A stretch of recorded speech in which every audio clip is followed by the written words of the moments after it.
설교를 시작하기 전에 따로 먼저 광고 말씀 나누려고 합니다. 제가 지금까지 이제 설교를 시작하면서 교회 소개와 사역 전반에 관한 기도 제목을 나눴는데요. 그런데 이제 설교가 너무 길어져서 앞으로는 이제 주일 현장 예배는 가능한 설교만 전하려고 합니다. 그래서 앞으로 교회 소개와 사역 전반에 관한 기도 제목은 녹음한 내용 올리려고 합니다. 설교 전에 올렸던 내용 6월 14일 설교 전반부 발췌한 내용인데 참고하시기 부탁드립니다. 그리고 현재 이제 온라인으로 말씀 들으신 분들 중에 이미 내용 알고 계신 분들은 또 유튜브에 영상 설명란에 시간 표시 누르면 설교 구간으로 이동해서 바로 설교만 들으실 수 있습니다. 또는 이제 영상 설명란에 누르시고 챕터 구간 나눠져 있는데 설교만 들으실 수 있습니다. 유튜브 외에 럼블이라고 한 사이트에 동일하게 이제 설교 올리고 있습니다. 마찬가지로 이제 영상 설명란 들어가면 그 구간 이동해서 설교만 들으실 수 있습니다. 저는 무엇보다 또 조직 스토킹 피해로 어려움 당하는 분들 극단적인 선택하지 않으셨으면 하는 마음으로 계속 알리고 있는데 사역을 위해 기도해 주시기 부탁드립니다. 그리고 이번에 이제 트위터 X도 새롭게 시작하게 됐습니다. 그래서 설교 관련 글들 제가 올리고 있는데 현재 이제 게시글 올려도 게시물 표시는 안 되는 것 같습니다. 그래서 로그인 해야만 또 볼 수 있는지는 모르겠습니다. 근데 앞으로도 이제 복음이 전해지고 소외된 사람들 도울 수 있도록 계속해서 온라인 선교를 위해서도 관심과 기도 부탁드립니다. 그런데 참고로 이제 설교 관련 글은 페이스북과 네이버 밴드 등에 또 동시에 올리고 있습니다. 그리고 이제 네이버 밴드는 로그인 없이도 모든 게시글 볼 수 있습니다. 그래서 참고해 주시기 부탁드립니다. 지금까지 제가 광고한 내용 교회 티스토리 홈페이지에도 올려둘 텐데 보시고 기도해 주시기 부탁드립니다. 감사합니다. 오늘 이제 저의 설교를 처음 들으신 분들 계실 수 있다고 생각하는데요. 저에게는 사회적 약자들과 소외된 사람들이 있어 기도하고 있습니다. 그래서 네이버에 잘못된 모험과 영성운동, 기타 이단 사이비 유형성 알리는 블로그를 만들고 나중에 피해자 카페까지 만들게 되었습니다. 특히 요즘 유튜브 등을 통해서 사회 정치적인 이슈들 선점해서 기독교인들의 관심을 끌고요. 자연스럽게 잘못된 뭔가 말씀들을 가르칠 수 있다고 생각하는데 정말 조심하셨으면 합니다. 이번에 저희 장로교 합당 110회 총회에서 사랑침례교회 정동수 목사님이 이단으로 규정한 것으로 알고 있습니다. 저는 요즘 이단들이 진리의 일부를 전부인 것처럼 속여서 미혹한다고 생각하는데 그래서 그 단체에만 구원이 있는 것처럼 속일 수 있다고 생각합니다. 그분은 킹제임스 성경만이 진리인 것처럼 주장해서 문제가 됐는데요. 그리고 데이비드 샤 선교사라는 분이 설립한 캄성교회 신사도주의와 세대주의 종말론 주장하는 것으로 알고 있습니다. 신사도주의와 세대주의 종말론 운동은 교회와 복음의 역사를 훼손할 수 있기 때문에 조심하셨으면 합니다. 저희 장로교 합동교단에서는 참석 및 교류 금지를 결의했는데 이런 논란이 됐던 박혁도는 데이비드 차 선교사 모두가 박호종 목사님 더크로스처치 교회 출신으로 알고 있는데 조심하셨으면 합니다. 현재 저희 교회는 공개 제자백 운동, 완전질문과 영성운동, 신사도주의와 세대주의 종말론, 그리고 WEA 운동 등의 위험성에 대해 알리고 있는데 특히 완전질문과 영성운동, 그리고 공개 제자백 운동의 경우에는 저희 가정의 피해 사례와 함께 제가 뒤에 자세히 나눌 텐데 기도해 주시기 부탁드립니다. 교회 홈페이지 등의 가정과 교회 기도 좀 올렸는데 저는 정말 피해당하지 않으셨으면 하는 마음으로 알리고 있습니다. 무엇보다 저는 잘못된 뭔가 영성행동이 구원에 관한 문제일 수 있기 때문에 위험성 알리고 있는데요. 저는 말씀이 아니라 사람을 의지하고 따르면 나중에 영원한 심판을 받을 수 있다고 생각합니다. 저는 오늘날 사단은 계속해서 사람들이 구원의 복음을 듣지 못하도록 방해하고 또는 복음을 듣더라도 잘못된 복음을 믿도록 사람들을 미혹할 수 있다고 생각합니다. 그래서 율법주의 복음이나 반대로 자유방임주의 복음으로 사람들 미혹할 수 있다고 생각하는데 이것은 영성운동도 마찬가지라고 생각합니다. 그래서 제가 목회 철학과 관련해서 복음 성령 제자라는 제목으로 특별 설교했습니다. 그래서 그 설교 들어보시고 복음에 대한 확실한 이해 있으시기를 간절히 기도하고 축복합니다. 그리고 현재 저희 교회는 조직 스토킹과 권력형 성범죄의 위험성 알리고 있는데 그래서 네이버에 조직 스토킹 생명지킴이 카페 만들어서 조직 스토킹과 권력형 성범죄의 위험성 알리고 있는데요. 저는 사역을 하면서 느끼지만 조직 스토킹 범죄 또 잘못된 뭔가 영성운동 그리고 기타 이단 사입이 연관성이 있다고 생각합니다. 기독교인의 경우에 유튜브나 주변 사람들을 통해서 잘못된 뭔가 영성운동 그리고 기타 이단 사입이 영향을 받으시는 경우가 있다고 생각하는데 그러면 더 고립되는 경우가 많다고 생각합니다. 그러니까 제가 자연스럽게 잘못된 뭔가 영성운동 기타 이단 사입의 위험성과 함께 조직 스토킹, 권력형 성범죄의 위험성과 함께 알리고 있는데 저는 요즘 잘못된 뭔가 영성운동이 문화적으로도 영향을 끼칠 수 있다고 생각합니다. 그래서 가수 BTS와 싸이에 관한 기도 제목도 올렸습니다. BTS 멤버 중에 6명이 다널드에서 운영하는 글로벌 사이버 대학교를 졸업한 학생들이라고 알고 있는데, 그리고 소속사 하이브도 다널드와의 관련성으로 논란이 됐습니다.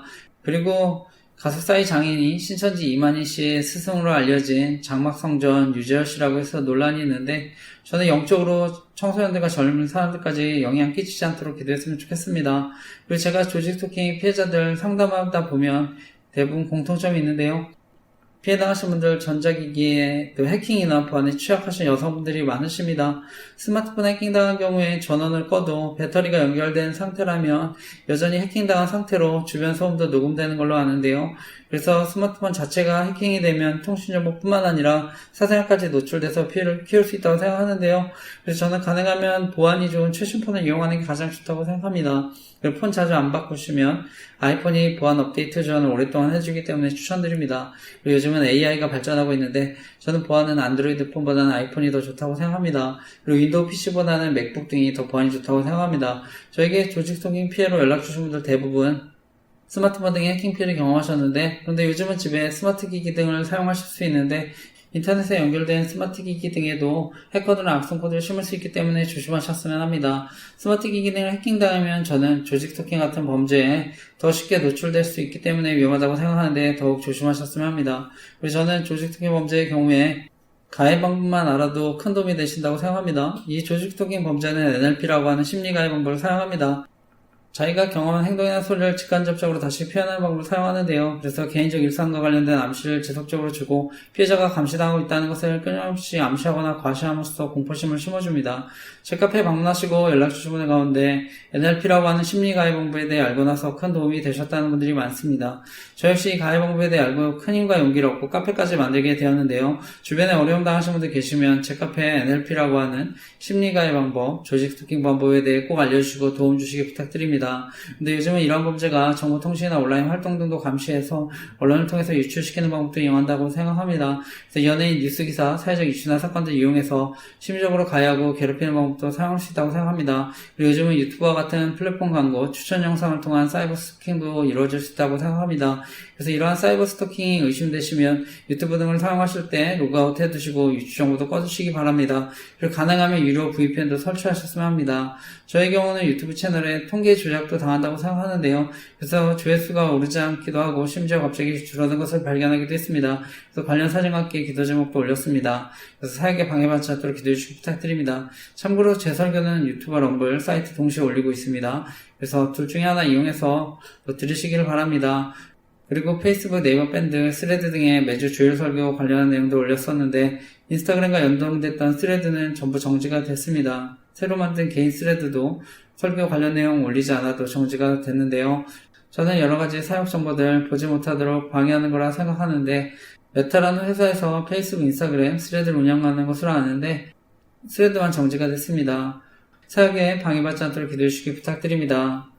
무엇보다 이런 조직 스토킹 범죄가 정말 교묘하고 지능적인 것은요, 가까운 사람들 이용해서 정보를 알아내거나 여러가지 힘들고 곤란한 상황을 연출할 수 있는 데 있다고 생각합니다. 그래서 전화나 문자로 안부를 물으면서 정보도 알아내고 약점을 찾거나 만들어서 괴롭히는 방법도 사용한다고 생각하는데요. 특히 카톡이나 문자 같은 경우는 명의를 빌리면 언제든 범죄에 이용할 수 있다고 생각합니다. 그래서 특별한 사건이 생기거나 어떤 장소에 가게 되면 연락하거나 문자나 카톡 등을 보내면서 지능적으로 정보를 알아내거나 괴롭힐 수 있다고 생각합니다. 결국 제가 이러한 범죄를 알리는 가장 큰 이유는 사람들과의 관계를 파괴하고 심지어 생명을 빼앗을 수 있는 심각한 범죄로서 위험성을 알고 있습니다. 그래서 사람들 사이의 신뢰를 무너뜨리고 이간질을 시키는데 언론을 통해서도 이간질할 수 있다고 생각합니다. 그래서 저는 믿고 신뢰할 만한 가족, 친구, 이웃들도 이용할 수 있기 때문에 결국 피해자들이 극단적인 선택도 하게 만들 수 있다고 생각합니다. 그래서 제가 이러한 위험성을 알고 극단적인 선택하지 않도록 사람의 생명을 살릴 수 있도록 네이버의 조직 스토킹 생명지킴이 카페 만들어서 섬기고 있는데요. 특히 우리나라는 2003년도 이후로 OECD 회원국 중에 현재까지 가장 높은 자살률을 기록하고 있다고 합니다. 20년 넘게 자살률 1위를 기록하고 있는데요. 안타까운 것은 대한민국 전체 인구의 12.6%에 불과한 20대 극단적인 선택의 비율이 56.8%나 된다고 하는데, 그래서 앞으로 이런 범죄들 사라지도록 기도해 주시기 부탁드립니다. 그래서 저는 목회자들도 설교를 통해서 동일하게 범죄에 가담할 수 있다고 생각합니다. 그래서 개인정보나 사생활 정보 이용해서 설교를 통해서 교묘하게 조롱하고 괴롭힐 수 있다고 생각합니다. 저는 대학 청년 시절에 이러한 범죄에 대해 알고 나서 당시 싸이월드라고 하는 미니 홈페이지에 이러한 글들 올리기 시작했습니다. 그때 이미 여행 있는 목사님과 담임 목사님들이 범죄에 가담할 수 있다는 것을 알게 됐는데요. 그래서 제가 하나님 앞에 이러한 피해자들을 돕는 목회자가 되게 해달라고 간절하게 기도했는데, 저는 하나님이 그 길을 인도해 주셨다고 믿습니다. 저는 목회자들이 조직 속인 범죄에 가담하거나 그리고 이와 관련된 권력형 성범죄를 저지르는 것은 아무리 목회자가 큰 약점이 잡혀 이용당한다 하더라도 사람들이 하나님부터 떠나게 만드는 영적인 살인이라고 생각하고 있습니다. 그래서 제가 조직 스토킹 생명 지킴이 카페 만들어서 복음을 전하고 사람들을 돕고 있는데요. 저는 개인정보 등이 유출되면 아동 청소년들까지 범죄에 노출될 수 있다고 생각합니다. 그래서 엠번번과 같은 사건들 생길 수 있다고 생각합니다.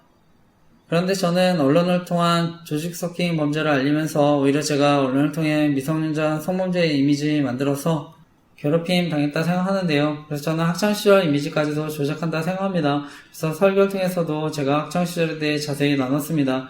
저는 계속해서 언론을 통해 성범죄자 이미지로 괴롭힘 당하면서 조직 스토킹과 이와 관련한 권력형 성범죄 저지른 목사님의 사역과 개척을 도왔다 생각하는데요. 과거 저희 교단의 전병 목사님 사건, 대법원에서는 업무상 위력에 의한 추행 또는 기습추행으로 형법 제298조의 강제추행죄에 해당한다는 판결을 받으신 것으로 알고 있습니다. 그런데 이미 MBC 시사 프로그램 PD수첩을 통해 단순한 성추행이 아니라 심각한 성범죄가 있었던 것으로 드러났습니다. 수많은 피해자들의 증언과 피해 정황들이 책으로도 나온 것으로 알고 있습니다. 그리고 심지어 녹취록까지 있었지만 권력과 힘이 있으니까 다시 개척하셨다 생각하는데요. 근데 이분의 성범죄가 드러나도 계속 목회할 수 있는 것은 이분의 범죄가 권력형 성범죄이기 때문이라 생각합니다. 그래서 과거 MBC에서 이런 방송을 했기 때문에 저는 언론을 통해 보수와 진보의 갈등으로, 그 밖에 피해자들과 재판부 책임으로, 그리고 언론을 통해 성범죄 무고 사건이나 남녀 갈등도 이용해서 보호받는다고 생각합니다. 그리고 연예인 뉴스기사, 사회적 이슈나 사건들 이용해서 언론을 통해 심리적으로 가해하고 괴롭히는 방법도 사용한다 생각하는데요. 저는 또 그분의 범죄를 보호해주기 위해 또 이슈에 희생되는 연예인들도 있었다고 생각합니다. 그래서 연예인들도 피해자가 될 수 있다고 생각하는데요. 요즘은 잘생긴 남자 연예인들 이용해서 갈등을 부추길 수 있다고 생각합니다. 그래서 연예인들도 피해자가 될 수 있다고 생각합니다. 특히 연예인의 경우에 사생활이나 개인정보들이 더 많이 노출되어 있어서 조직 스토킹 범죄의 표적이 되기 쉽다고 생각하는데, 피해자들이 범죄에 이용돼서 피해당하지 않도록 기도했으면 좋겠습니다. 그리고 연예인들도 범죄에 가담하지 않도록 기도했으면 좋겠습니다. 그리고 제가 뒤에 정보통신범죄를 이용한 조직 스토킹과 이와 관련된 권력형 성범죄에 대해 더 자세히 나눌 텐데, 저는 정보통신 유출을 이용한 조직 스토킹 범죄와 연루가 되었기 때문에 더 큰 힘과 권력을 가지게 되었다 생각합니다. 저는 연세대학교를 재학 중이시거나 졸업하신 분들에게는 죄송한 말씀이지만, 이분이 연세대학교 경영학과를 졸업하신 분이라서 더 큰 힘과 권력을 가지게 되었다 생각합니다. 저는 과거에 조직 스토킹 범죄와 관련해서 이분에 대해 싸이월드에 글을 올리기도 했었습니다. 그리고 당시 저희 대학부 담당 목사님과도 상담을 했었습니다. 근데 이분도 연세대학교를 졸업하신 목사님이셨는데 당시에는 도움과 공감을 받지 못해서 힘들었습니다. 근데 저는 같은 연세대 출신이라 하더라도 언론을 통해서 괴롭힘 당할 수 있다고 생각합니다. 같은 교회 성도들이라 하더라도 피해를 당할 수 있다고 생각합니다. 그래서 과거 조직 스토킹 범죄와 관련해서 저의 피해 사례에 대한 글도 썼는데, 당시 전병 목사님 심우하셨던 삼일교회 간사님, 제가 일하는 회사에 입사하신 적이 있었는데요. 저는 그분이 나쁜 분은 아니라고 생각하지만 불편했는데, 저는 언론을 통해 그분도 피해자가 될 수 있겠다는 생각했습니다. 그래서 누구든지 피해자가 될 수 있다고 생각하는데, 앞으로도 피해자들이 생기지 않도록 기도해 주시기 부탁드립니다. 저는 전병 목사님이 개척하시고 현재도 목회를 하시기 때문에 큰 영향력을 끼친다고 생각하는데, 무엇보다 피해자들이 협박 등 2차 가해로 더 큰 어려움 당하지 않도록 기도해 주시기 부탁드립니다. 오늘날 성범죄를 저지르면 업종 등 취업 제한도 있는데, 저는 목회자는 더 엄격히 한다 생각합니다. 특히 목회자 성범죄는 피해자들의 영혼에 깊은 상처, 아픔을 주는 심각한 범죄이기 때문이라 생각합니다. 그리고 목회자 성범죄는 개인의 문제를 넘어서 속한 교단과 교회 전체에 대한 신뢰의 문제로 이어지기 때문에 하나님의 영광을 가릴 수 있다고 생각합니다. 그래서 피해자들이 오히려 더 큰 어려움 당하지 않도록 목회활동과 개척을 하지 못하도록 제도적인 장치들이 마련되었으면 하는데 기도해 주시고 부탁드립니다. 그래서 목회자들의 권력형 성범죄에 관한 기도 제목도 올렸는데 보시고 기도해 주시고 부탁드립니다. 근데 저는 지금도 이러한 범죄가 온라인뿐만 아니라 오프라인 범죄로도 이어진다고 생각합니다. 과거에도 이런 범죄 알리면서 싸이월드에 닮은 사람을 이용한 범죄에 대해 글도 썼었는데요. 현재 저희 아파트 같은 층의 옆집의 경우에 새롭게 집주인 바뀌고 전세로 들어오신 분들이 계신데요. 현재 전병 목사님 닮은 쌍둥이 두 분이 이사 오셔서 살고 있습니다. 그래서 모른 척하고 살 수는 없어서 인사는 하고 있지만 불편한 마음이 있습니다. 그래서 범죄에 가담하거나 이용당하고 있다면 이러한 범죄들 사라지도록 기도해 주시기 부탁드립니다. 그래서 저는 가해자들 역시 역정보로 더 큰 범죄에 이용되고 나중에 약점이 잡혀서 언제든 피해자가 될 수 있다고 생각하는데요.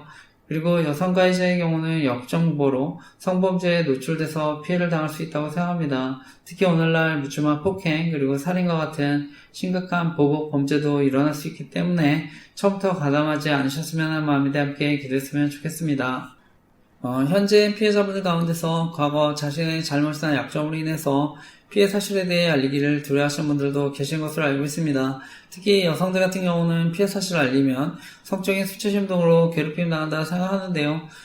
저는 언론을 통해서도 성적인 조롱과 괴롭힘 당할 수 있다고 생각합니다. 그리고 제가 카페에 올렸지만 연애 조작을 통한 범죄로 의도적으로 접근해서 성적인 놀잇감 삼을 수 있다고 생각하는데 더욱 조심하셨으면 합니다. 특히 저는 요즘 조직 스킨 범죄가 아동 청소년들까지 표적으로 삼을 수 있다고 생각하는데요. 엠버원과 같이 조직적인 성범죄의 피해자들은 언제든 생길 수 있다고 생각하는데 피해자들이 이러한 피해 당하지 않도록 기도했으면 좋겠습니다. 근데 피해를 당하시는 분들도 주변에 피해 사실을 적극적으로 알리셨으면 합니다. 그래서 계속해서 나쁜 소문을 만들어서 위축시키고 고립시킬 수 있기 때문에 추가적인 피해 당하지 않으시도록 주변에 알리시길 바랍니다. 그리고 도움이 필요하신 분들 계시면 저에게 연락 주시기 부탁드립니다. 피해자분들 가운데 저에게 연락 주신 분들 아무도 이해해주지 못하고 오히려 가정 안에서도 어려움 당하는 분들도 계신 것으로 알고 있는데 저에게 연락 주실 때 그냥 제 얘기를 들어주는 것만 해도 너무 감사하다고 목사님 같은 분이 계셔서 하나님께 너무 감사하다는 얘기를 듣는데요. 사실 저는 다른 어떤 칭찬이나 격려보다 저에게 큰 힘과 위로가 됩니다. 그래서 이들이 더 나쁜 생각하지 않도록 한 사람의 생명이라도 더 구할 수 있도록 피해자들을 돕는 목회자로 부르신 것에 대해 너무 감사한데 그렇기 때문에 제가 피해자들이 여러 가지 어려움으로 극단적인 선택하지 않도록 제가 이렇게 시간을 들여서 설교 전에 자세히 범죄를 알리고 있는데 사역을 위해 기도해 주시기 부탁드립니다. 그런데 제가 이런 사역하면 지금도 영향 있는 목사님들 가운데 설교를 통해 사역을 방해하고 조롱하는 분들도 계시다 생각하는데요. 실제로 저에게 조직 스토킹 피해로 상담하는 분이 계셨는데 설교를 통해 피해자분을 조롱하고 괴롭혔다 생각합니다. 특히 대형교회 목사님의 경우는 많은 분들이 설교를 듣기 때문에 훨씬 더 영향이 크다고 생각합니다. 저는 교회는 함께 웃고 함께 우는 공동체가 되어야 한다 생각하는데 피해자들이 더 큰 어려움 당하지 않도록 함께 기도했으면 좋겠습니다. 결론적으로 전문가들은 스토킹 범죄가 성폭행 또는 살인사건의 전조적인 행위고 예비적인 행위가 될 수 있기 때문에 가볍게 여기지 말아야 한다고 경고하는데요. 특히 정벌난 사람들이 조직 스토킹 범죄에 가담하는 경우 더 강하게 처벌하는 법안 만들어질 수 있도록 기도했으면 좋겠습니다. 그리고 아동 청소년 범죄 강하게 처벌할 수 있도록 기도했으면 좋겠습니다. 무엇보다 주변 사람들까지 큰 피해를 줄 수 있는 심각한 범죄이기 때문에 이러한 범죄에 가담하는 사람들 처벌도 받고 사라지도록 함께 기도했으면 좋겠습니다. 정말 대한민국이 안전하고 행복한 나라가 되도록 함께 기도해 주시기 부탁드립니다. 저는 이러한 심각한 범죄들이 보호받는 것 자체가 오늘날 교회를 조롱하고 복음이 전해지지 못하도록 방해하는 사단의 큰 계략이라 생각합니다. 저는 오늘날 세상의 타락은 결국 교회의 타락이고 저와 같은 목회자들과 영적 지도자들의 타락이라고 생각합니다. 그래서 무엇보다 목회자들과 영적 지도자들이 범죄에 가담하는 것은 사회에 더 큰 악영향을 끼친다 생각하는데 정말 이러한 범죄들 사라지도록 기도해 주시기 부탁드립니다. 그래서 무엇보다 정말 바른 복음이 전해지도록 기도해 주시기 부탁드립니다. 그 뒤에는 보안과 관련해서 제가 겪은 피해나 주변 사람들 피해 상황에 대해 추가적인 이야기도 더 자세히 나눌 텐데 피해당한 분들 들어보시고 도움받으시기 바랍니다. 그리고 사역을 위해 기도해 주시기 부탁드립니다. 그리고 현재 대한민국 주가는 많이 올랐지만 고환율로 인해 논란이 있는데 저는 물론 반도체 호황도 있지만 최근까지 상법이 3차례 걸쳐 대대적으로 개정된 것으로 아는데 그래서 저는 그 영향도 크다고 생각합니다. 근데 저는 아무리 주식이 많이 올라도 환율이 오르면 문제가 될 수 있다고 생각하는데요. 수입 기업들이나 가계 경제에 그래서 어려움 줄 수 있다고 생각합니다. 그래서 생활물가들이 올라서 어려움 당하지 않도록 함께 기도했으면 좋겠습니다. 특히 중소기업들은 더 어려울 수 있다고 생각하는데 빨리 환율이 안정되도록 함께 기도했으면 좋겠습니다. 그리고 이번에 뉴스를 보니까 정부에서는 부동산을 안정시키겠다는 강력한 의지를 가진 것으로 아는데 저는 시간이 갈수록 오히려 집값도 오르고 빈부격차는 더 커진다 생각하는데 정말 미래 세대를 위해 실효성 있는 정책들이 이루어지도록 함께 기도했으면 좋겠습니다. 현재 부동산도 그렇고 이번에 주식도 그렇고 버블로 인해서 빈부격차 양극화가 더 심해지고 있다고 생각하는데 대한민국을 위해 기도했으면 좋겠습니다. 그리고 요즘 이제 전세 사기가 많다고 들었는데 돈이 없는 분들 월세나 전세 대출로 살아야 하는데 제 동생 같은 경우도 서울에 전세 계약했다가 건물이 대출이 안 된다고 해서 계약금 돌려받아야 하는데 법적으로는 계약서에 돈을 돌려받을 수 있다고 하지만 주인은 주지 않겠다고 해서 어려움 겪고 있는데요. 또 소송을 해도 시간도 오래 걸리고 비용도 많이 들어가는데 저는 전세 사기뿐만 아니라 동생 같은 또 피해자들도 언제든 생길 수 있다고 생각하는데 그래서 여러 가지 사기나 기타 문제로 어려움 당하지 않도록 기도했으면 좋겠습니다. 그리고 현재 대한민국 사회를 보면 다른 어느 때보다 더 정치 사회적인 갈등이 있다고 생각합니다. 그러니까 대한민국에 45년 만에 비상계엄도 있었다 생각하는데요. 저는 현재 대한민국의 위기가 지도자분들이 대한민국과 국민들을 생각하기보다는 어떻게든지 권력을 차지하려고 했기 때문에 현재 많은 위기와 어려움이 왔다 생각합니다. 저는 그 중심에 선거의 공정성에 대한 문제가 있다고 생각하는데요. 그래서 선거가 잘못되면 저는 국민이 권력을 주었다는 명목으로 독재할 수 있다 생각합니다. 이번에 대법관 증언법도 통과되고 법 왜곡죄도 통과된 것으로 아는데 그래서 판검사도 고소할 수 있는 세상이 됐습니다. 바라기는 정말 돈과 권력을 가진 사람들이 이러한 법 악용하지 않도록 기도했으면 좋겠습니다. 그리고 이번에 노란법법 국회를 통과하는 것으로 아는데 기업이 노조활동으로 인해서 발생한 손해에 대해서 손해배상을 청구하는데 제한을 둔다는 법안으로 아는데 정당한 노조활동 할 수 있지만 우리 사회 대기업이 끼치는 영향이 크기 때문에 이익집단, 정치집단이 이러한 법을 악용해서 기업 길들이기로 사회에 어려움 주지 않았으면 하는데 함께 기도했으면 좋겠습니다. 물론적으로 저는 대한민국에 부정선거가 있다고 하면 권력을 가진 사람들은 더 이상 국민들을 두려워하지 않는다 생각합니다. 그것은 여당이나 야당이나 다 마찬가지라 생각합니다. 그래서 결국은 국민들이 가장 큰 피해를 당할 수 있다고 생각하는데요. 저는 현재 비상계엄 이후에 의회 권력은 더 공고해지고 강해졌다 생각합니다. 그래서 저는 선거제도에 대한 근본적인 변화 없이는 대한민국의 미래는 없다고 생각하는데요. 최근에 대한민국 혼란들이 법과 관련된 문제들이고 또 국회와 관련된 문제들이라고 생각합니다. 그래서 교회 홈페이지 등에 대한민국에는 부정선거가 없었으면 좋겠습니다라는 기도 제목 올렸습니다. 그런데 부정선거 의혹은 과거에서부터 진보든 보수든 다 주장한 것으로 알고 있습니다. 그래서 방송인 김어준 씨도 더 플랜이라는 부정선거 의혹 다큐멘터리 영화를 만드신 것으로 아는데 저는 현재 무엇보다 사전투표제도 정말 문제가 많다고 생각합니다. 그래서 전한길 대표와 이준석 의원 크창토론 부정선거 음모론인가 내용 추가해서 티소리 홈페이지에 올렸는데 여기에 많은 증거들 제시했는데 이 영상 보면 사전투표 제도에 대한 많은 문제들 또 증거들 제시되었다 생각하는데 보시고 사태의 심각성 깨달으셨으면 합니다. 앞으로 정말 투명하고 공정하게 바뀌었으면 하는데요. 특히 우리나라 경우 중앙선거관리위원장 대법관이 맡고 전국시도 선관위원장 각 지역의 법원장이 맡는다고 알고 있는데 그래서 선거에 문제가 생겨도 나중에 공정하게 판결하기 어렵다 생각하는데요.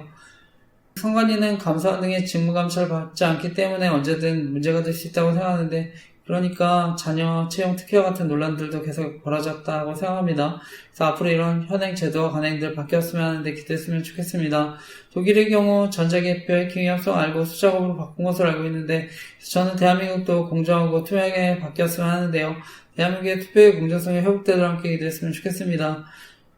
저는 여당이든 야당이든 잘하는 부분도 있고 못하는 부분도 있다고 생각합니다. 그런데 현재 대한민국 사회는 너무 양극화되었다 생각합니다.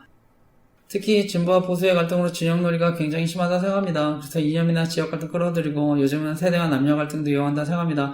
근데 무엇보다 국민의 안전과 생명, 정치적으로 이용되지 않았으면 하는데 과거 우리나라는 세월호 사건이나 무한공항 참사 등을 겪었습니다.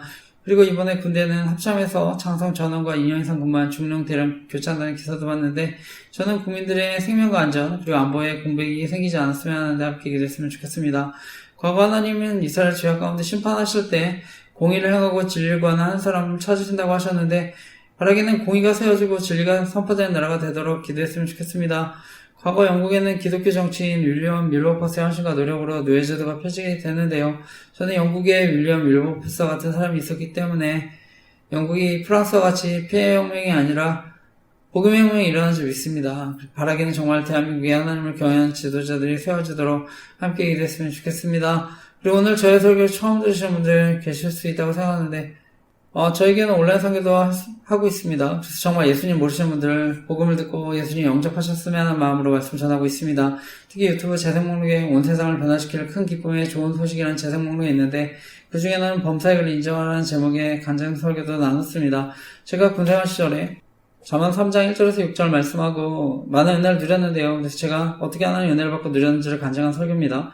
저는 과거 청주에서 군생활을 하면서 하나님의 은혜를 경험하고 다시 이곳 청주에 와서 개척을 하게 돼서 하나님께 너무 감사한데 그래서 저는 청주가 저의 제2의 고향이라는 마음을 살고 있습니다. 저는 원래 경기도 김포가 고향인데요.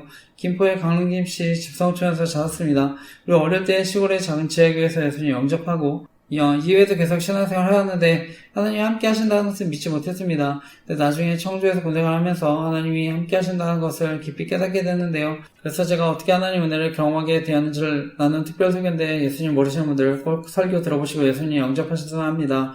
저는 교회 다니셔도 하나님에 대한 회의와 의심 가운데 계신 분들도 말씀을 통해 위로와 회복을 경험하셨으면 하는데 정말 누군가에게는 이런 말씀들이 삶을 변화시킬 놀라운 말씀이 될 줄 믿습니다. 저는 지금도 복음의 능력은 온 세상을 변화시킬 놀라운 큰 기쁨의 좋은 소식인 줄 믿습니다. 그리고 저희 교회는 큐티 설교 또는 묵상 노트 그리고 감사일기 쓰기를 권하고 있는데 저는 경건의 훈련이 없으면 영적인 성장도 없다고 생각합니다. 큐티를 통해 내가 직접 말씀을 읽고 묵상하고 기도하고 또한 설교 또는 묵상 노트를 기록하면서 그것을 삶에 적용해 보려고 노력하고 그리고 감사일기를 통해 하나님께 영광을 돌리면서 하나님의 인도하심을 경험하는 것이 중요하다고 생각하는데 저는 은혜를 받는 것도 중요하지만 그 은혜를 늘 간직하고 풍성하게 누리는 것이 더 중요하다고 생각합니다. 그래서 하나님과의 깊은 교제를 통해 무엇보다 복음의 능력을 더 깊이 경험하는 이 있으시기를 간절히 기도하고 축복합니다. 무엇보다 하나님과의 교제가 의무가 아니라 정말 그 자체로 기쁨이 되시기를 간절히 기도하고 축복합니다. 저는 힘들었던 군생활 시절에 특별히 중보기도 모임을 통해 많은 은혜를 누렸는데요. 그 위에도 계속 중보기도 모임을 통해 많은 은혜를 누리고 지금도 목사님들과 중보기도 모임을 하고 있는데요.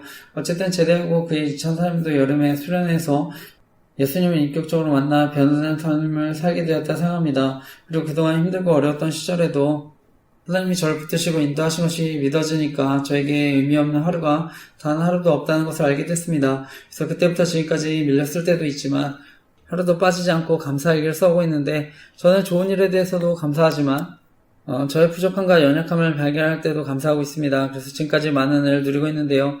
그리고 그 후에 저는 당시 온라인을 통해 싸이월드라고 하는 미니 홈페이지에 복음도 전하고 말씀 묵상도 나누게 됐습니다. 그래서 은혜를 경험한 이후에 저는 20대 때서부터 말씀과 복음을 온라인이든지 오프라인이든지 전했다 생각하는데요. 2006년도에는 제가 캄보디아 선교 다녀오면서 킬링필드라는 곳에 가서 위령탑도 보고 톨슬랭이라고 하는 감옥도 보면서 밖에 많은 북한의 성도들과 교회를 위해서 기도했습니다. 그리고 남북한의 복음적인 평화통일을 위해서도 기도했는데 그리고 그 이후에 저는 미디어의 중요성을 알고 미디어가 건강입니다 라는 글을 쓰기도 했습니다. 당시 싸이월드에 사진과 함께 묵상에 통해 여러 가지 글들을 올렸는데 현재는 그 중에 대표적인 글과 사진 교회 홈페이지에 올렸습니다. 그래서 보시고 기도해 주시기 부탁드립니다. 현재 저는 주안의 교회 그리고 한 사람 지자 선교회라는 이름으로 온라인 선교도 하고 있는데 한 사람의 중요성을 강조하기 위한 것이기도 하고 또한 한 사람의 미디어로서의 중요성을 강조하는 것이기도 한데 저는 이 세상이 저와 여러분의 노력으로 바뀌거나 달라지지 않을 수 있다고 생각합니다. 하지만 복음을 통해 우리의 태도는 바뀔 수 있는데요. 하나님은 특별히 저와 여러분은 하나님과 소통하고 교제하는 미디어로 창조하셨습니다. 그래서 우리를 그리스도의 편지라고 말씀하셨는데 그래서 우리가 복음을 전한 미디어로 변화될 수 있기 때문에 복음을 전한 미디어로 살아가면 세상이 변화될 줄 믿습니다. 그래서 저는 예수 그리스도 생명의 역사, 복음의 역사를 전하고 복음의 능력이 나타나도록 기도하는 줄 믿습니다. 예수님은 하나님 나라는 우리 안에 있다고 말씀하셨는데 그래서 우리가 가는 곳, 우리의 영향이 미치는 곳이 하나님 나라가 되는 줄 믿습니다. 어쨌든 하나님은 그 이후에도 계속해서 저를 사용하셔서 미디어 사역의 열매를 맺게 해주신 줄 믿습니다.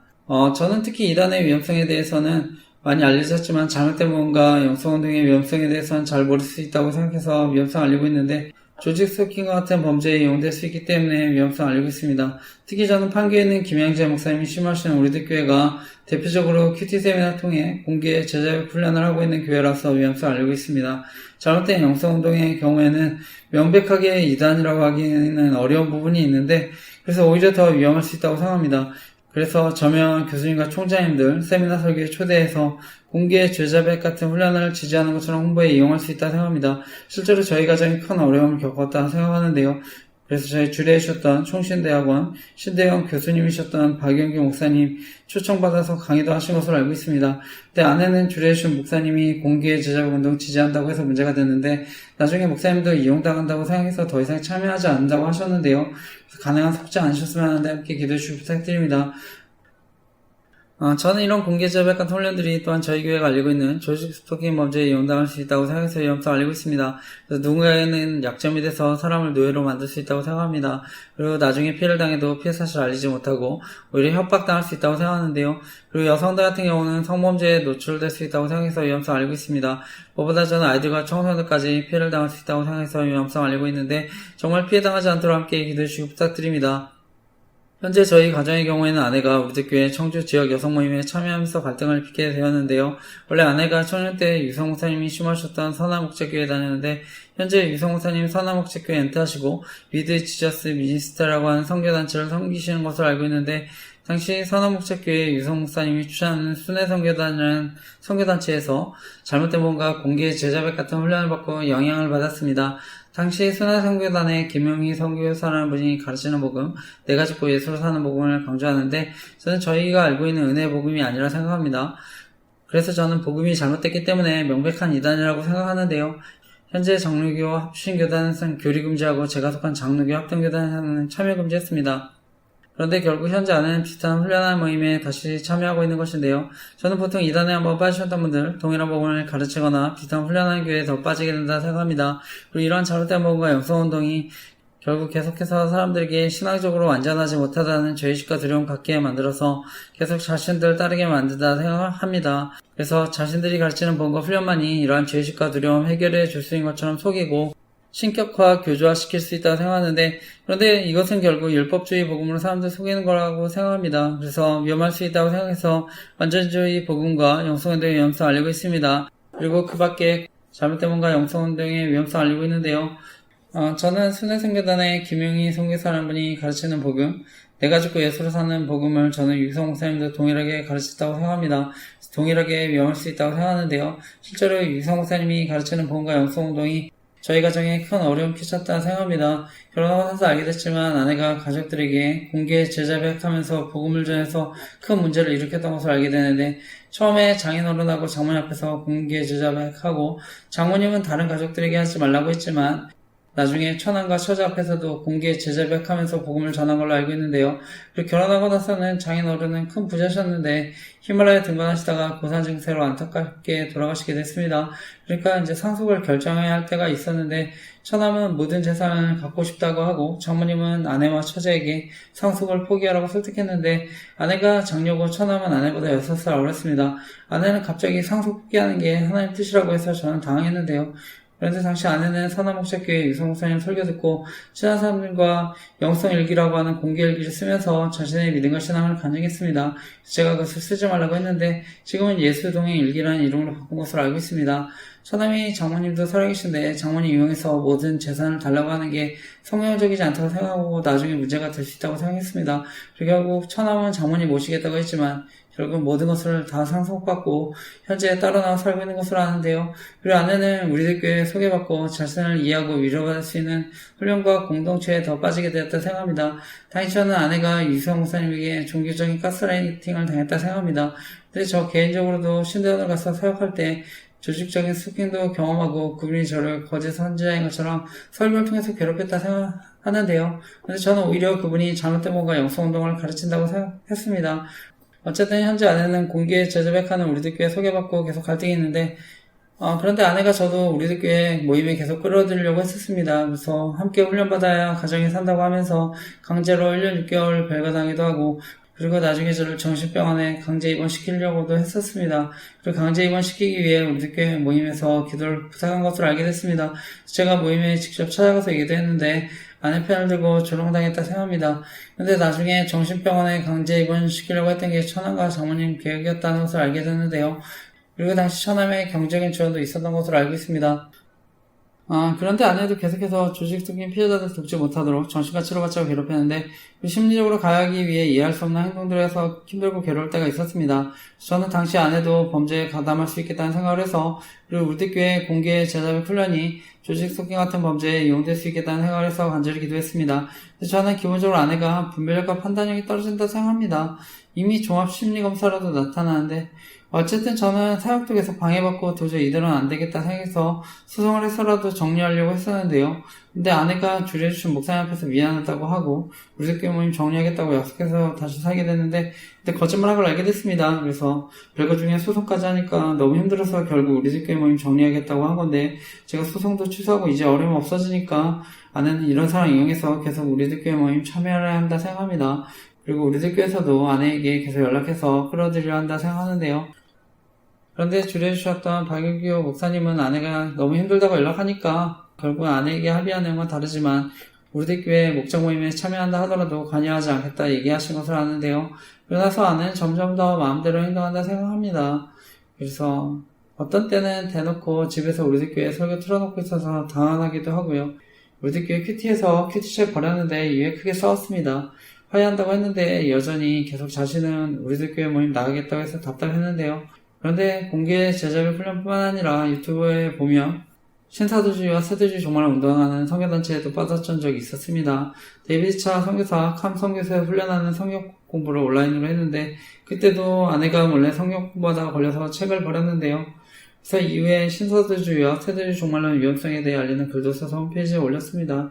어쨌든 만약 제가 공개 제자별 훈련이 정말 성경적이고 좋은 훈련이면 아마 저희 교회도 적극적으로 출연했을 거라 생각합니다.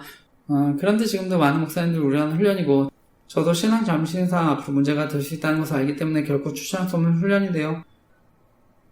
저는 우리가 성령의 감동가 필요해서 물론 저를 고백할 수 있다 생각합니다. 하지만 어디까지나 그것은 특별한 상황인데 저는 요즘 이단들은 진리의 일부를 전부인 것처럼 속인다고 생각합니다. 그리고 이것은 잘못된 영성운동도 마찬가지라 생각하는데요. 과거 논란이 됐던 전두환 대통령 손자 전원 씨가 공개적으로 자신의 죄를 자백해서 문제가 됐습니다. 그 아버지 전재홍 씨가 제가 계속 알리고 있는 아내 관련한 판교에 있는 김양재 목사님이 심하신 우리교회 전도사님이었는데 저는 어떤 정치적인 문제, 이관계 떠나서 가정과 사회의 문제를 일으킬 수 있다고 생각합니다. 저는 무엇보다 저희 아이가 아내에게 신앙적으로 영향을 받을 수 있기 때문에 그것이 가장 큰 걱정이라서 기도하고 있습니다. 그리고 아내가 학원에서 아이들 가르치는데 영향을 끼칠 수 있다고 생각해서 기도하고요. 주변 사람들도 아내에게 우리들께 소개받고 피해당하지 않으셨으면 하는 마음을 알리고 기도하고 있습니다. 그래서 잘못된 뭔가 영성운동의 위험성 알리는 블로그 만들고 나중에 피해자 카페까지 만들게 되었습니다. 제가 이와 관련한 자세한 내용들 저희 교회 홈페이지 카페에 저희 가정과 교회 피해 사례 정리해서 올렸는데 읽어보시고 기도 부탁드립니다. 현재 아내는 학창시절 받았던 상처로 인한 관계의 결핍과 가족들로부터 인정받지 못했던 인정에 대한 욕구로 저는 말씀보다는 사람을 더 의지하는 신앙생활을 한다 생각합니다. 지금도 계속해서 자신의 믿음과 신앙을 인정해주는 사람들과 교제하려 한다 생각하는데요. 현재 아내가 매주 상담센터에서 상담하는데 저희 교단은 아니고 장로교 통합수 교회 권사님과 상담을 하는데 저도 그분을 만나뵙지만 제가 느끼기에 계속 상담하고 싶으니까 그냥 들어주는 거지 바른 조언은 안 한다 생각합니다. 그래서 이번에도 상담받고 와서 우리교회 모임 계속 나가겠다고 해서 답답했는데요. 아내와 오랫동안 알고 지냈던 휠체어 타시는 멘토 목사님 계신데 그분도 저희 교단은 아닌데 이런 분들이 계속 자신을 지지해준다고 하는데 정말 주변에 좋은 교제권 주시도록 기도해주시기 부탁드립니다. 그리고 아내가 조직적인 범죄와 관련해서 가담하거나 이용당하고 있다면 이 문제도 해결해 주시도록 기도해주시기 부탁드립니다. 저는 이러한 피해를 겪는 당사자들이나 가족들 그리고 사랑하는 이웃들 아니면 정말 그 고통 이해하기 어렵다 생각합니다. 저는 저희 가정과 같이 어려움 당하는 분들 그리고 기타 이단 사회로부터 피해 당하는 분들 조직적인 피해로 어려움 당하는 분들 연락 주시면 제가 피해 사례 함께 게시해드리고 기도하겠습니다. 주변에 많은 이단들 활동하고 있는데요. 특히 신천지 같은 경우는 경고문이 있어도 계속해서 신문을 두고 하는 경우가 많았는데 저는 무엇보다 젊은이들과 청소년들 이단에 빠지는 것이 너무나 안타까운데요. 특히 대학교 주변에 많은 이단들이 활동하는 것 같아서 안타까운데 주변에 이단으로 어려움 당하신 분들과 가정들 있으면 기회가 되면 함께 예배도 드리고 성경도 공부했으면 하는데 사역을 위해 기도해주시기 부탁드립니다. 현재 저희 교회는 공개 제자율 운동, 완전주의보가 영성운동, 신사주의와 세대주의 종말론, 그리고 WE 운동 등의 위험성에 대해서 알리고 기도하고 있습니다. 그 가운데 WEA라고 하는 세계복음주의연맹 운동의 위험성을 알리고 있는데 저는 복음주의라는 이름으로 혼합된 믿음과 신앙운동으로 사람들을 미혹할 수 있다 생각합니다. 그래서 과거 WC라고 하는 교회 일치운동과 마찬가지로 위험할 수 있다고 생각해서 위험성을 알리고 있는데요. 이 WEA가 WCC와 로마 카톨릭과 함께 동반자로 가고 있기 때문에 이런 포용주의 운동 조심해야 한다 생각합니다. 저 개인적으로는 저희 기독교가 하나됨을 힘써야 한다고 할 때 모든 교단이 반드시 어떤 제도적인 하나됨을 이루어야 한다 생각하지 않습니다. 정치적으로나 제도적으로는 분열도 있고 갈등도 있을 수 있다고 생각합니다. 이미 정치적으로나 제도적으로 하나된 교회가 바로 로마 카톨릭 교회인데요. 그래서 역사를 통해 봤듯이 중앙 집권이 되면 결국 타락할 가능성이 더 크다고 생각합니다. 그래서 중세시대, 중세 암흑시대의 말씀과 복음의 변주도 경험하고 십자군 전쟁 같은 문제가 생기는 것도 경험했는데 현재 저희 교단에서는 카톨릭 교회를 가장 규모가 큰 이단으로 여기고 있습니다. 결론적으로 저는 어떤 의미에서 많은 교단들이 생겼는데 오히려 그것이 교회를 건강하게 만들 수 있었다고 생각합니다. 각 교단이 서로 상호 보완적인 측면도 있었다고 생각하는데요. 근데 무엇보다 궁극적으로 이단이 아니라면 예수 그리스도를 구원자로 믿는 모든 교회는 이미 예수 그리스도의 몸된 교회인 줄 믿습니다. 근데 저희 교단이 WEA와 공식 연대를 선언한 것도 아니고 WEA에 가입한 적도 없는데 그런데 이번에 저희 교단의 오정영 목사님이 출마하시는 사랑의 교회가 2025년 세계 복음주의 연맹 WEA 총회 유출해서 논란이 됐습니다. 그래서 저는 사랑의 교회에서 세계 복음주의 연맹 총회 열면서 교단 분열의 위험성도 있었다 생각합니다. 이미 과거 저희 장로교는 WCC 세계교회 협의회 총회 가입 여부를 두고 대한예수교 장로의 합동과 대한예수교 장로의 통합으로 갈라진 아픔을 겪기도 했습니다. 당시 저희 대한예수교 장로의 합동이 반대하는 입장이 있었는데 그래서 이번에 다시 세계보훈주의 연맹 총회 문제로 분열되는 일이 생기지 않도록 저희 교단과 한국교를 위해 정말 간절히 기도해 주시기 부탁드립니다. 과거 저희 교단의 가장 큰 신학자이자 어르셨던 박형룡 목사님은 이미 선지자적인 시각으로 WA 운동의 위험성에 대해 강력하게 경고하신 것으로 알고 있습니다. 특별히 예수님은 마지막 때에 배교에 대한 말씀하셨는데 따라서 마지막 때를 살아가는 우리들은 복음주의라는 이름의 혼합된 믿음과 신앙운동을 조심해야 하는 줄 믿습니다. 제가 자세한 내용, 복음주의라는 이름의 혼합된 믿음과 신앙운동을 조심했으면 좋겠습니다라는 기도를 올렸는데 네이버 블로그 교회 티스토리 홈페이지에 올렸는데 교회 티스토리 홈페이지에서는 권리침해 신고를 당했습니다. 그래서 저희 신대원 교수님이셨던 문묘 교수님의 WEA에 관한 입장문도 추가해서 올렸는데 영상 보시고 꼭 기도해주시기 부탁드립니다. 저는 과거 하나님의 은혜를 제대하고 대학 청년 시절에 사랑교회에서 훈련받고 나중에 목회자로 성장하게 됐는데요.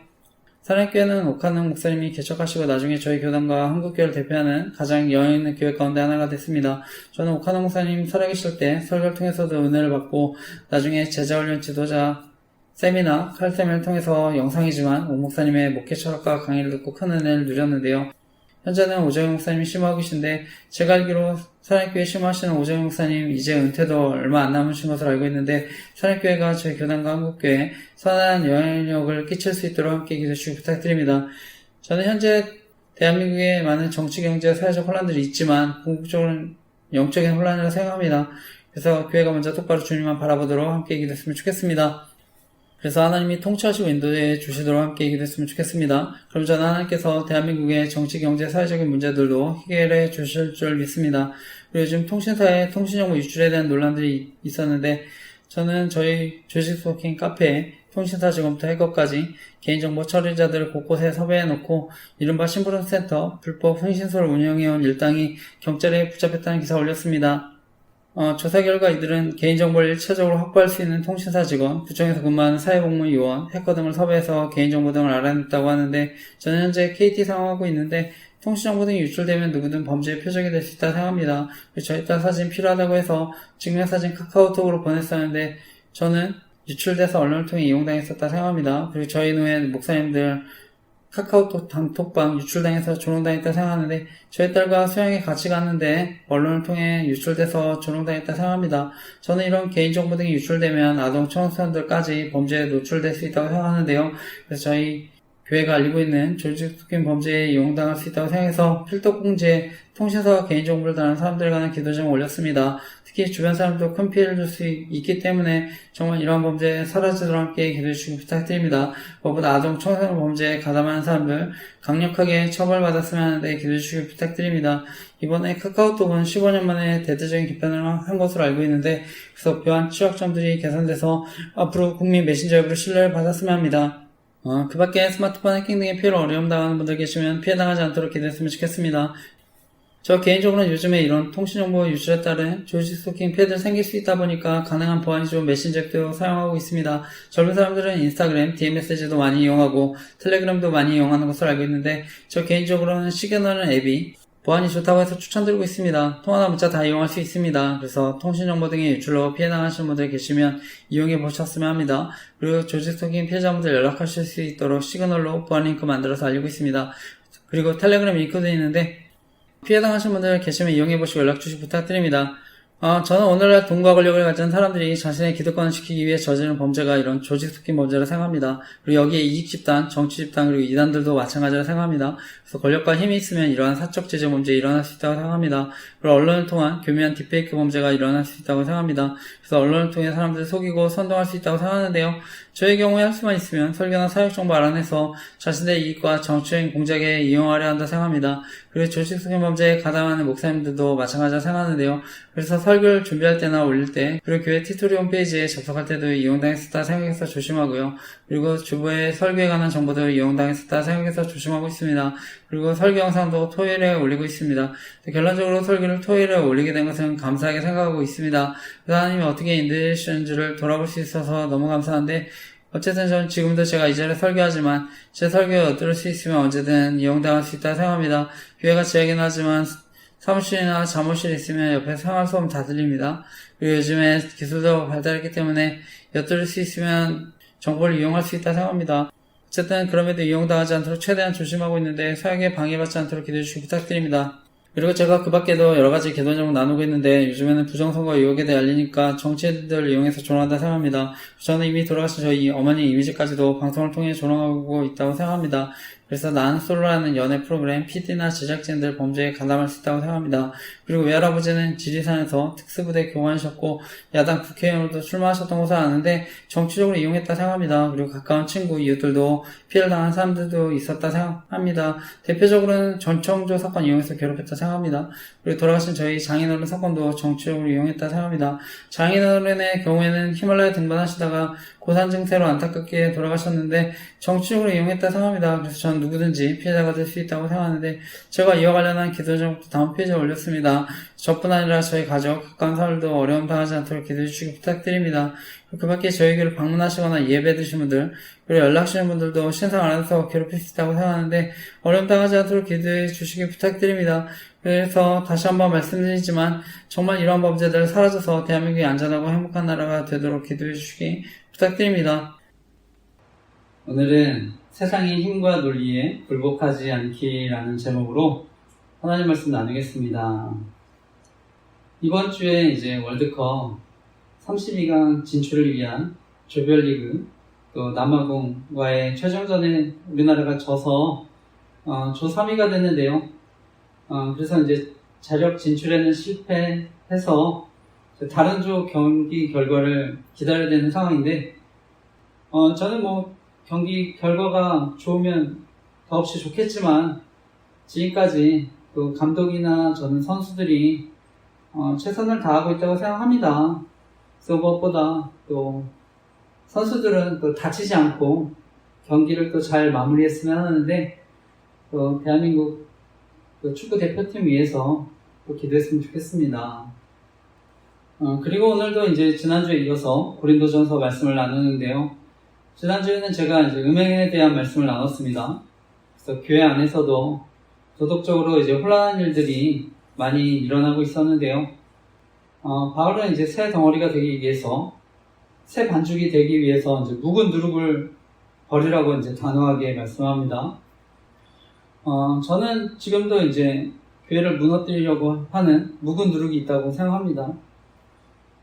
당시 이제 고린도 교회의 모습, 어쩌면 또 한국교회 현실과도 또 그래서 닮아있다고 생각하는데, 저와 여러분은 이제 거룩한 누룩으로 세상을 변화시키며 살아가야 하는 사람들입니다. 그래서 우리가 십자가 복음, 성령의 능력으로 천국 누룩을 품고 살아가야 하는데요. 그리고 오늘 이제 이어지는 말씀입니다. 오늘 말씀의 제목, 세상의 힘과 논리에 굴복하지 않기라는 제목으로 말씀 나누려고 하는데, 오늘도 말씀을 통해 하나님이 저와 여러분 교훈하시고 이번 주도 말씀 붙잡고 살아갈 때 하나님의 사랑과 인도하심을 경험하는 저와 여러분 되시기를 간절히 기도하고 축복합니다. 그리고 저는 이제 새로 믿은 분들, 또 교회를 오래 다니셔도 말씀에 대해 어려워하실 수 있는 분들 계실 수 있다고 생각하는데요. 성경이 어렵게 느껴지시는 분들, 다른 버전의 쉬운 성경도 읽으셨으면 합니다. 그래서 말씀을 통해 더 깊은 은혜 누리시기를 간절히 기도하고 축복합니다.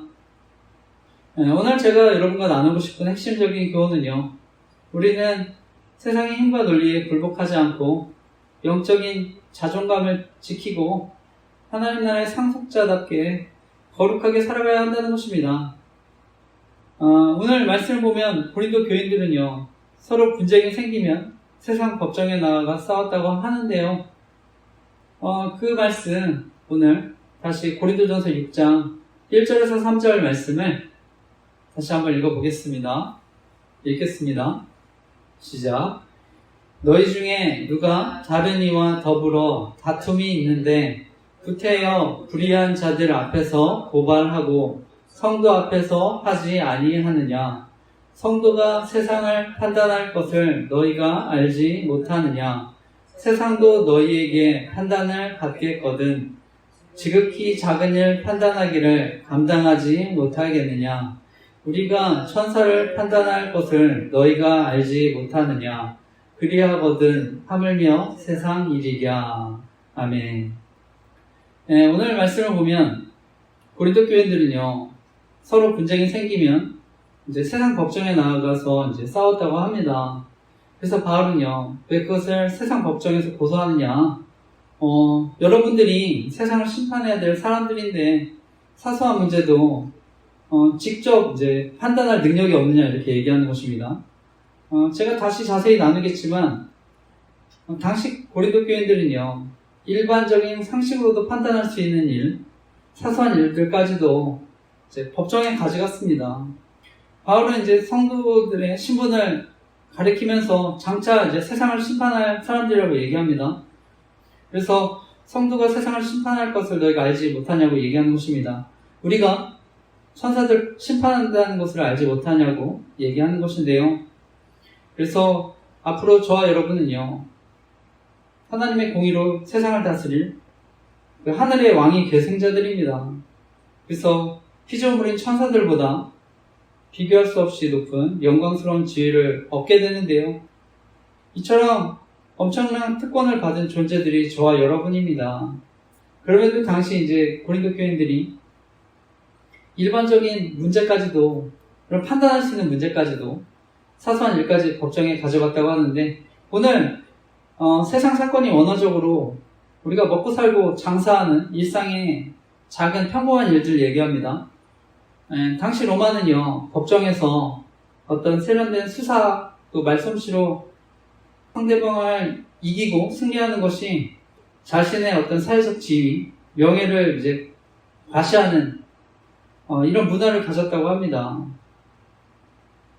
그러니까 이제 로마 대도시에서는요, 재판을 통해서 이기는 거, 상대방을 단순히 그냥 이기는 이런 문제를 넘어서서 어떤 이권 다툼을 넘어서서 자신의 어떤 권력과 명예를 이렇게 과시하는 문화였다고 하는데요.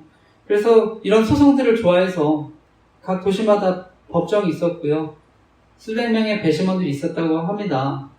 아마 이제 고린도 지역에도 그런 법정과 배심원들이 있었다고 생각하는데, 그래서 우리가 상식적인 문제, 이런 것도 이제 해결할 수 있는 일까지 법정에 가져갔다고 하는데, 그런데 문제는요, 고린도 교인들이 교회 안에서의 문제 역시 일반 사람들과 같이 문제가 생기면 소송을 했던 것 같습니다.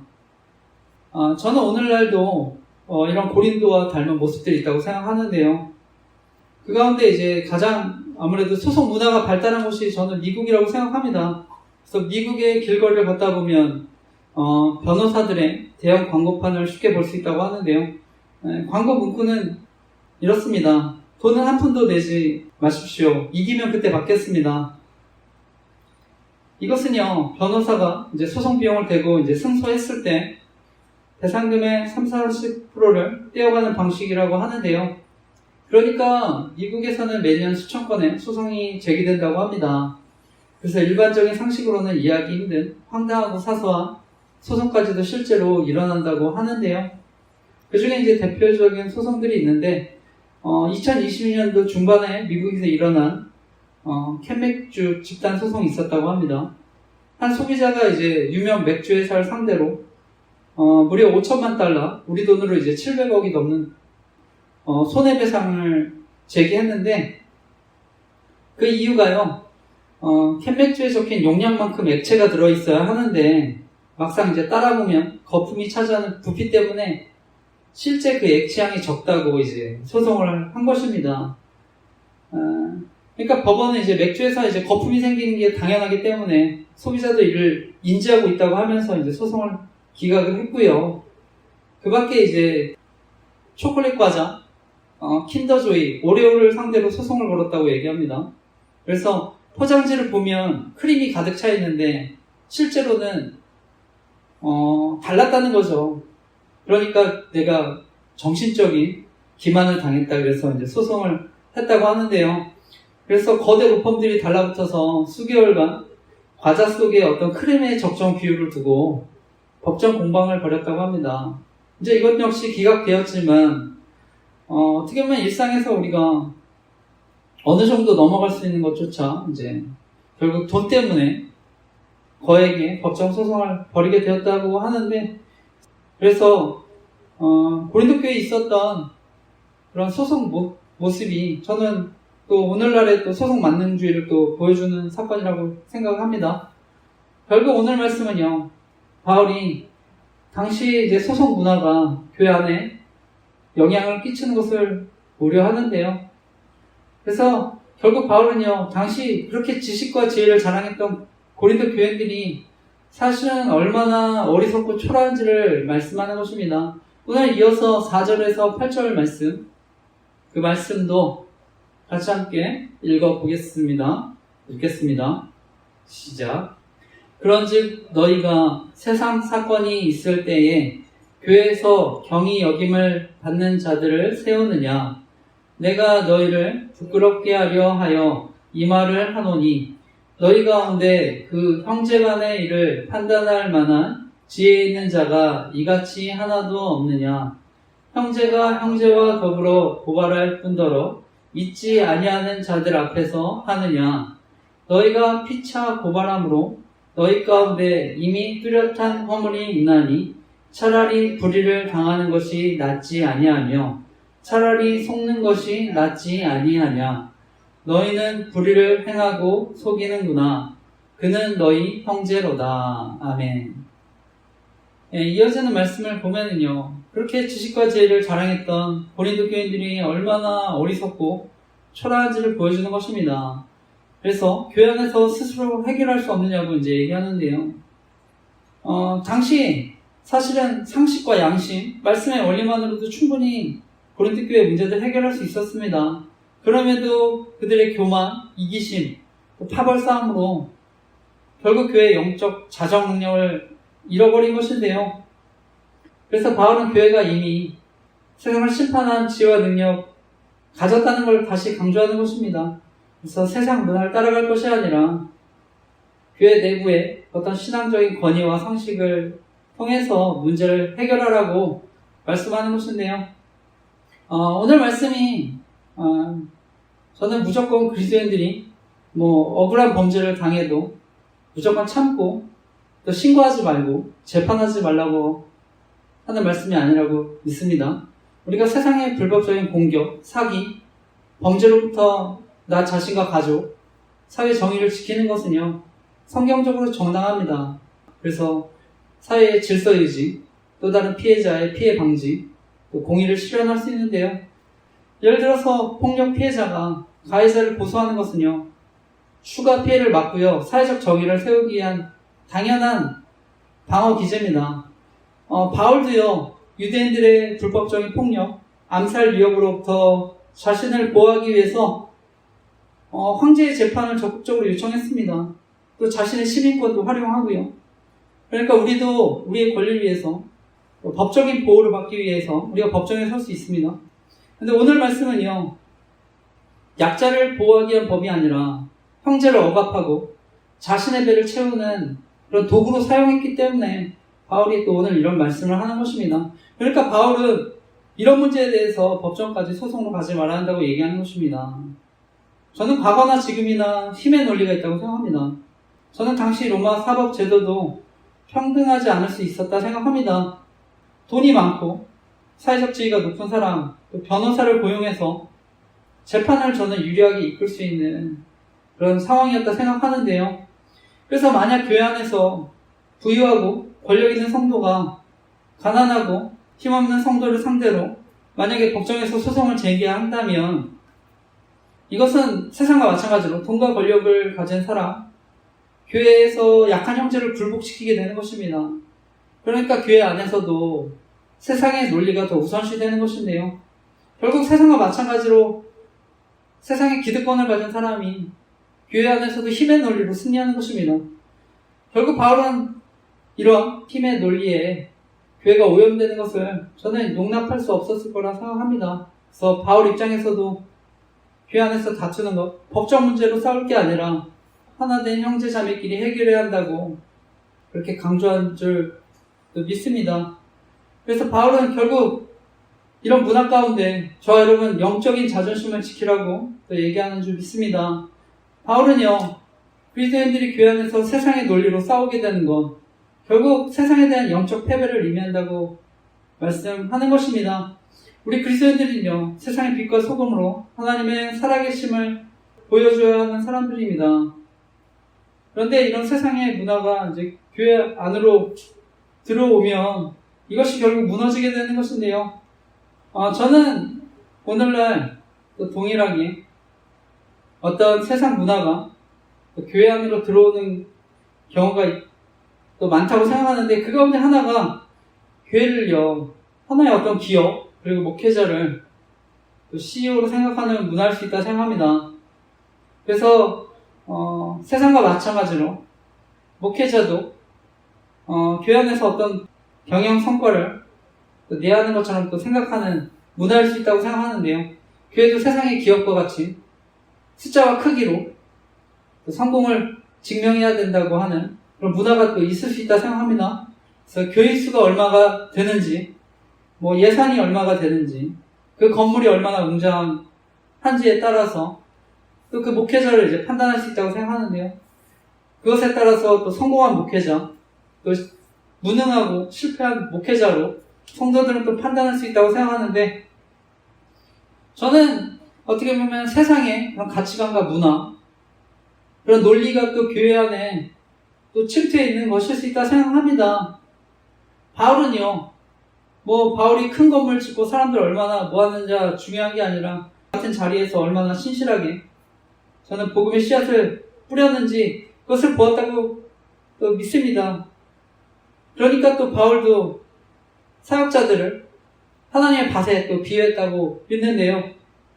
바라기는 정말 이 문화 가운데 저는 목회자들 정말 한 영혼에 집중할 수 있도록 또 그래서 그 한 영혼을 세워가는 데 집중할 수 있는 목회를 할 수 있도록 또 교회와 한국교회에 위해서 기도해 주시기 부탁드립니다. 오늘 말씀의 마지막은요. 결론적으로 바울은 다시 한번 복음을 강조합니다.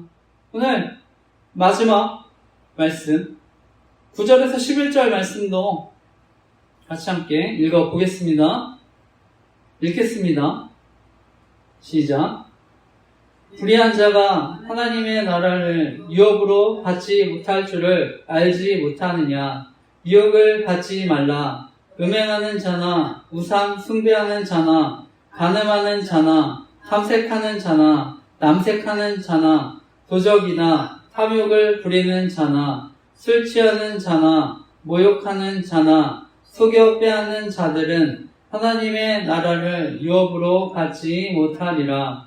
너희 중에 이와 같은 자들이 있더니 주 예수 그리스도의 이름과 우리 하나님의 성령 안에서 씻음과 거룩함과 의롭다 하심을 받아내니라. 아멘.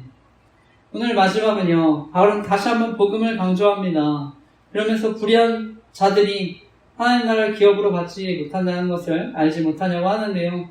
오늘 말씀해 보면 결국 음행하는 사람, 우상 숭배하는 사람, 간음하는 사람, 남자로서 몸을 파는 사람, 동성연애를 하는 사람, 도둑질하는 사람, 탐욕이 가득한 사람, 술에 젖어 사는 사람, 모함하는 사람, 약탈하는 사람, 하나님 나라를 기업으로 얻지 못할 거라고 얘기합니다. 당시에 아무리 죄를 지어도 우리가 구원을 얻는데 문제가 없다 가르치는 또 거짓 교사들이 있었던 것 같습니다. 그러니까 당시에 자유방임주의 복음 가르치는 사람들이 있었던 것 같은데요. 오늘날 또 이렇게 잘못된 복음 가르치는 이단 가운데 하나가 구원파입니다. 한번 죄를 깨닫고 구원받으면 과거, 현재, 미래의 모든 죄가 사해졌기 때문에 어떠한 죄를 지어도 이제 된다 얘기하는데요. 그러니까 또 구원받은 이후에는 회개를 할 필요가 없다고 얘기합니다. 그래서 구원파나 이제 자유방임주의 복음 가르치는 사람들은 구원받았으니까 이제 죄를 지으면서 편하게 살아도 된다고 하는데, 근데 바울이 가르치는 진짜 복음은 바로 저와 여러분 주 예수의 이름과 성령 안에서 죄 씻음과 거룩함과 의롭다 하심을 받았기 때문에 더 이상 추한 죄, 자유방임 가운데 머물러 있어서는 안 된다고 얘기합니다. 그래서 하나님 나라를 상속받은 사람들답게 거룩하게 살라고 가르치는데요. 그런데 이것은 또한 진짜 복음을 아는 사람은요, 죄 가운데 이제 편안하게 살 수 없다는 것을 얘기하는 것입니다. 그래서 내 안에 죄에 대한 영적인 거부 반응이 일어난다는 것이기도 한데요. 과거에는 이제 복음을 모르면 죄를 지으면 달콤하고 또 때론 짜릿하기도 했지만, 이제는 복음을 알고 경험하는 사람들은요, 죄를 지는 순간이요, 마음이 무겁고 답답합니다. 마치 이제 영적인 소화불량에 걸린 것처럼 답답하고 힘든데요. 저는 그것이 바로 저와 여러분 안에 성령님이 계시다는 확실한 증거인 줄 믿습니다. 때는 우리가 실수할 수 있죠. 저는 연약해서 또 죄를 또 지을 수도 있다 생각합니다.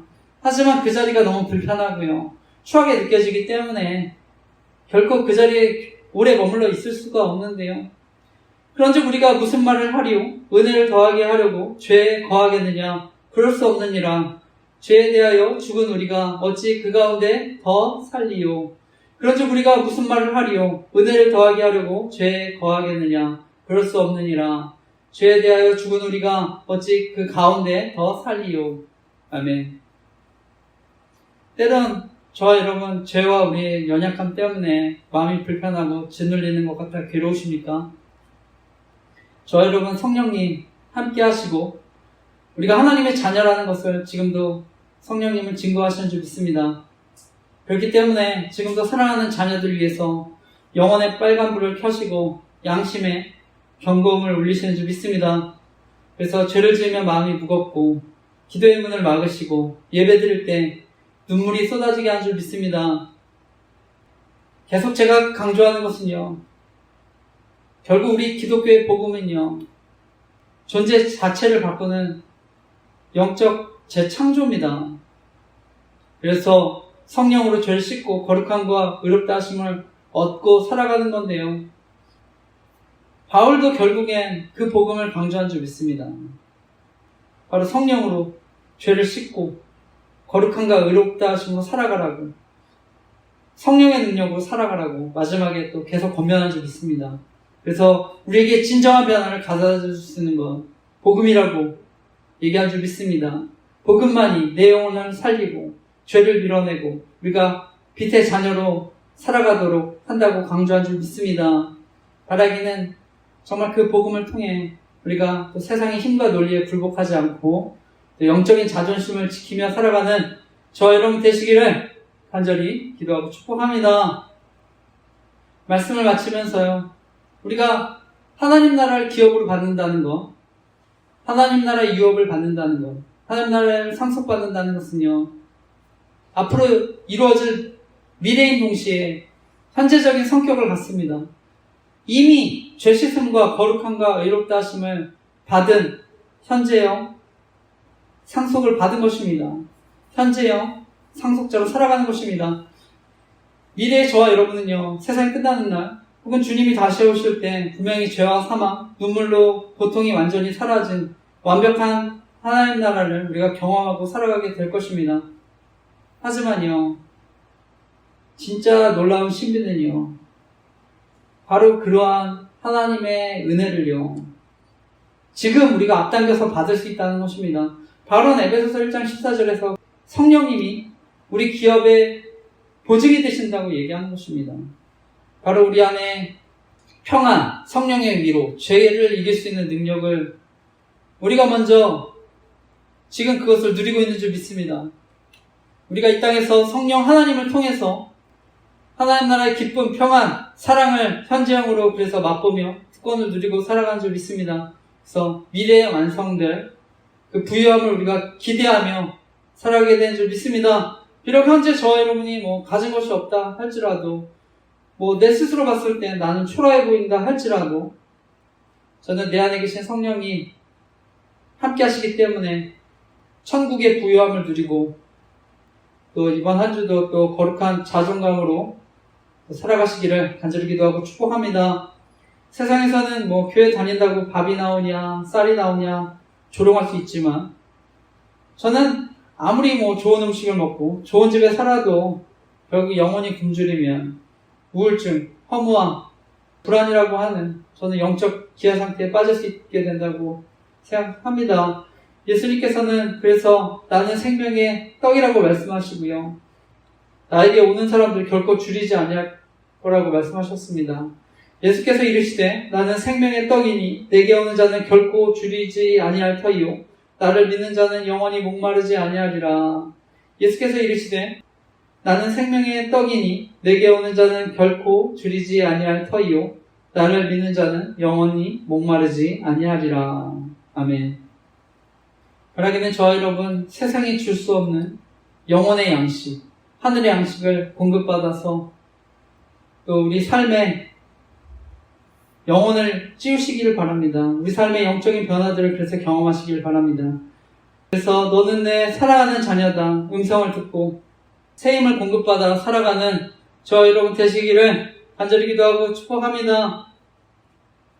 마지막으로 하나님은요 저와 여러분에게 완벽한 결과만을 요구하시지 않습니다. 우리 하나님은요 우리 삶의 여정과 과정을 보십니다. 비록 내 걸음이 느리고 때로는 우리가 넘어지고 엎어질지라도 내 영혼의 중심이 하나님 나라 그 거룩함을 향해 우리가 가고 있다면 하나님은 그 중심을 보시고 기뻐하시는 줄 믿습니다. 내 힘으로는 안 되는구나. 내 은혜밖에 없구나. 철저한 겸손을 배우면서 우리가 나아가게 하시는 줄 믿습니다. 이런 하나님이 저와 여러분의 하나님이심을 믿고 우리가 하나님의 자녀로 또 영적인 자존감을 가지고 하나님 나라의 거룩한 자녀로 당당하게 살아가시기를 이번 한 주도 간절히 기도하고 축복합니다. 아멘.